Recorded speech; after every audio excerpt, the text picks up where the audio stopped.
नमस्कार मित्रों, बेहद संवेदनशील मुद्दा है जिस पे चर्चा करना बेहद आवश्यक है। मीडिया बहुत कुछ बता रहा है लेकिन सही ढंग से वो चीज़ सामने नहीं लाई जा रही है। बिहार में एक घटना हुई। आयुष डॉक्टरों को मुख्यमंत्री नीतीश कुमार प्रमाण पत्र बांट रहे थे।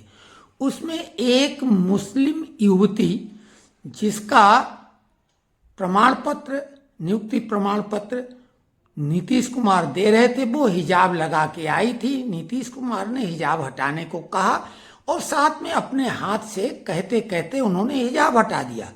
अब इस पे पूरे मुस्लिम समाज में, देश में ही नहीं विदेशों तक में भारी आलोचना हो रही है और यहाँ के तमाम विपक्षी दल इंडिया अलायंस के वो नीतीश कुमार को इस्तीफा देने और माफी मांगने की बात कर रहे हैं।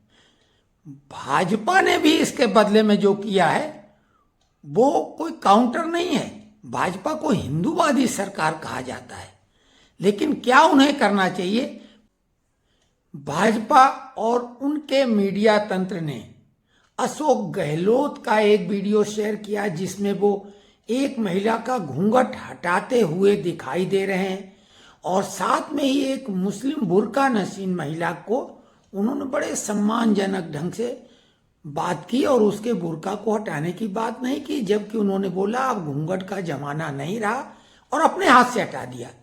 एक और वीडियो कर्नाटक के मुख्यमंत्री सिद्धारमैया का शेयर किया जा रहा है जिसमें वो दुपट्टा खींच रहे हैं। लेकिन ये सब बातें तो सामान्य है। मामला ये है कि मुस्लिम समाज की भावनाएं, कहीं दुनिया में कोई घटना वो आहत हो जाती है और इसके बदले में यहां वो सड़कों पे उतर आते हैं, तोड़ फोड़ करते हैं, कानून अपने हाथ में ले लेते हैं। लेकिन दूसरी तरफ वर्तमान सरकार को, जिसे सनातनी या हिंदू समर्थक सरकार कहा जाता है, और उसी की वजह से नीतीश कुमार पे आरोप लग रहा है कि नीतीश कुमार ने ये कुकृत्य कर डाला, उनको इस्तीफा देना चाहिए, माफी मांगना चाहिए, वगैरह वगैरह।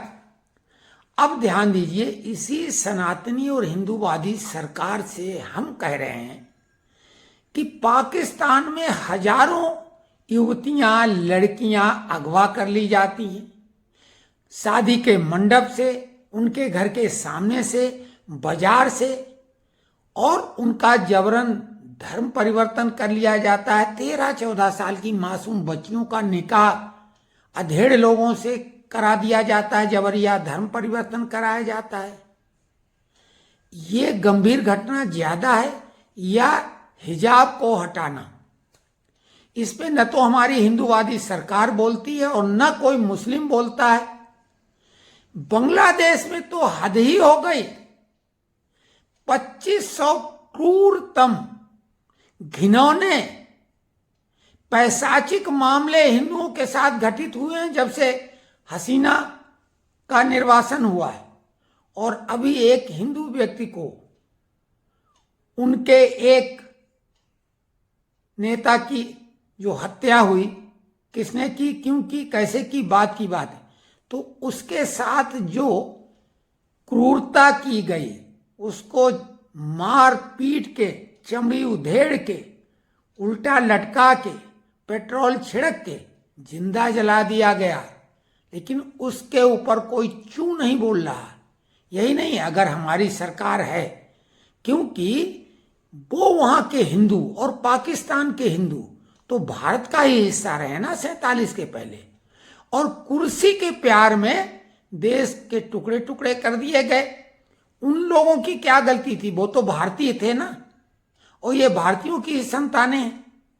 उनको इस बात का दंड दिया जा रहा है कि वो एक धर्म विशेष को मानते हैं, जबकि यहीं पे वो अल्पसंख्यक लोग जो हैं मुस्लिम, वो कानून ऐसे हैं कि हिंदू लोग ये मांग कर रहे हैं कि बराबर के सबको समान रूप से अधिकार मिले।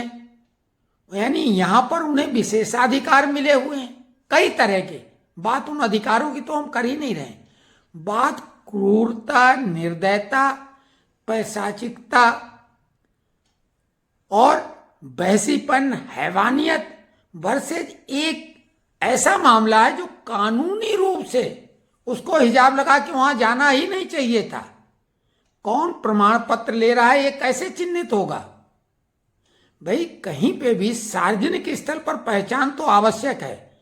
कई जगह हिजाब नहीं, बुर्का और हिजाब बैन है, और भारत में भी ये बैन होना चाहिए। नहीं तो गाहे बगाहे इस तरह का ये हंगामा होता रहेगा, सरकारी निजी संपत्ति का नुकसान होगा, समाज में अनरेस्ट होगा। तो ये ऐसी चीजों को हटा दिया जाए। आप घर में कुछ भी करो, लेकिन जब सड़क पर निकलो तो आपकी पहचान होनी ही चाहिए, चाहे वो स्त्री हो या पुरुष हो। चेहरा ढक के कोई व्यक्ति जा रहा है, आतंकवादी है, क्योंकि यहां तो उस समाज विशेष के डॉक्टर भी आतंकवादी साबित हो चुके, धर्मगुरु हैं वो भी आतंकी साबित हो चुके हैं, और पूरी तरीके से इस देश के खिलाफ वो लोग लगे हुए हैं। तो ऐसे में कोई व्यक्ति जब हिजाब लगा के गया है तो उसको सार्वजनिक मंच पे अलाउ ही नहीं किया जाना चाहिए था। और अगर गया और मुख्यमंत्री स्वयं, जो उसकी यानी बाप से भी ज्यादा उम्र के ही होंगे, उस डॉक्टर लड़की के पिता की जो भी उम्र होगी उससे निश्चित तौर से नीतीश कुमार की उम्र ज्यादा होगी। और सभी लोग जानते हैं नीतीश कुमार ही एकमात्र ऐसे व्यक्ति देश में हैं जिन्हें सुशासन बाबू कहा गया, और मुस्लिम समुदाय के प्रति उनका पूरे राजनीतिक कैरियर में ज्यादा झुकाव और ज्यादा लगाव रहा है। लेकिन भाजपा के साथ सरकार की वजह से उन पर ये आरोप लग रहे हैं। तो ये यहीं पे बात समाप्त करते हैं। कमेंट्स में लिखें कि ये वीडियो कैसा